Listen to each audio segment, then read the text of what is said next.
Ne-am întâlnit din întâmplare pe plajă. Tu râdeai și timpul părea că se oprește afară. Soarele cădea pe pielea ta ușor și am știut din prima că o să te ador. Am dansat până noaptea uitat de noi. Valurile știau doar de secretele-n doi. N-aveam planuri, n-aveam drum stabil, doar vara asta și un sentiment subtil. Toată vara e cu tine în gând, pe nisipul fierbinte și vântul plângând. Toată vara doar noi doi nebuni, cu nopți fără somn și săruturi pe drum.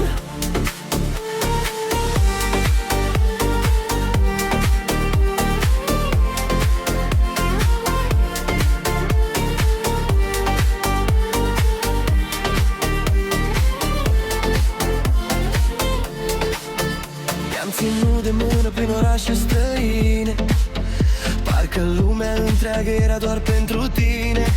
Și fiecare a pus, ne prindea zâmbind, ca și cum timpul nu mai avea cuvânt. Muzica tare, lumini pe cer și ochii tăi care mă fac să sper că vara asta nu trece ușor, că rămâne în mine ca un decor. Toată vara e cu tine în gând, pe valuri de mare și nopți fără rând. Toată vara un singur refren, tu și cu mine pierduți în refren.